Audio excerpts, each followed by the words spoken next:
Have you ever walked away from a conversation replaying it in your head, thinking of better sentences you could have said?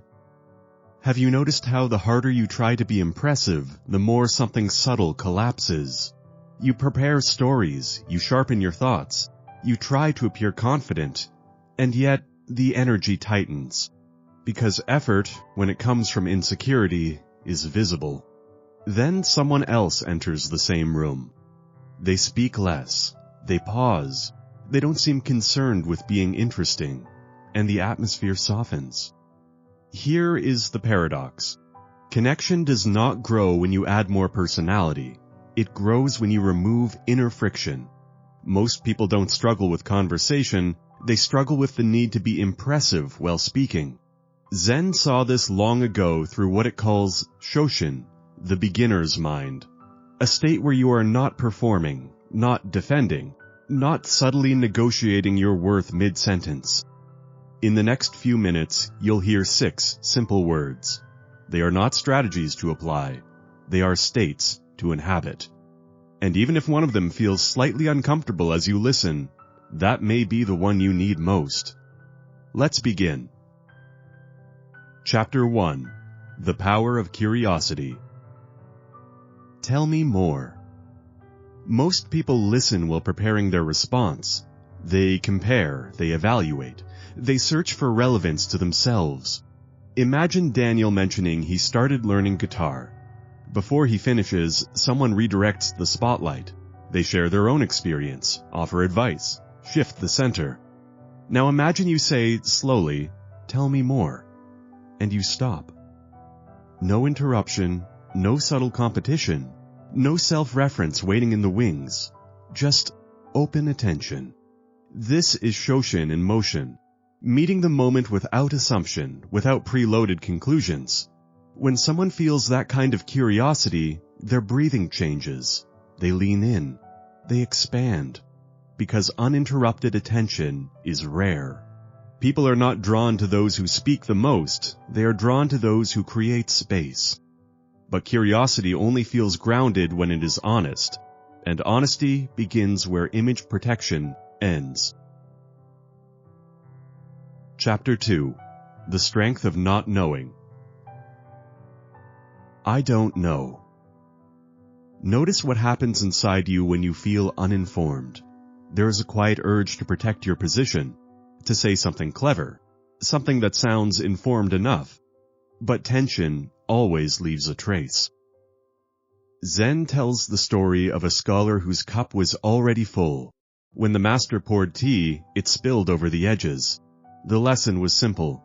Nothing new can enter a cup that refuses to empty. When you calmly say, "I don't know," without apology and without theatrics, something subtle stabilizes. Sophia once said those words in a strategy meeting. She didn't collapse inward, she didn't over-explain, she simply asked for clarity. The room adjusted around her. Because humility is not weakness, it is structural strength. If saying "I don't know" feels uncomfortable to you, pay attention to that discomfort. It reveals where identity has fused with knowledge, and most people would rather protect that fusion than risk looking small. And when identity softens, trust grows.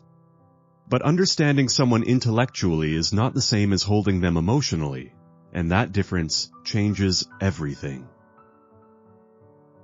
Chapter 3. The Courage to Not Fix. That sounds hard.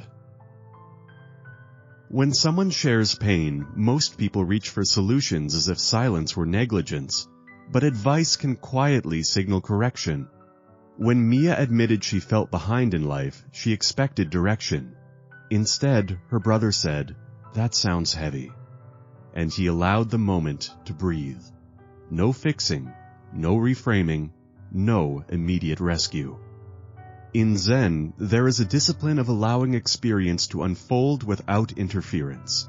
Not apathy, not detachment, but restraint. When you acknowledge difficulty without trying to reshape it, you remove pressure from the other person to justify their own emotions. They no longer need to defend their reality, and in that absence of resistance, closeness forms naturally. Most people want solutions, but what they truly crave first is recognition. Now we reach the part that makes many people visibly uncomfortable, and it has no words at all. Chapter 4. The Weight of Silence. Silence. The moment a pause appears, most people rush to repair it, as if stillness were a crack in the interaction. But in Japanese aesthetics, there is the idea of ma, the meaningful interval between things, the space that gives structure to sound, the pause that allows meaning to settle. Without silence, speech becomes clutter. Watch someone who is at ease in stillness. They respond slowly. They allow space between sentences. They do not scramble to maintain momentum. At a gathering, Ethan spoke very little, not strategically, simply calmly. When he finally offered an observation, the entire group shifted toward him. Not because he demanded attention, but because his words carried density. Silence builds gravity, and gravity exposes who is uncomfortable with themselves. But gravity alone does not create warmth. Stillness without acknowledgement can feel distant, and this is where the next words change the temperature entirely. Chapter 5. Seeing the Person. I appreciate you. Most expressions of gratitude focus on actions, on what someone has done for you. Thank you for helping. Thank you for showing up.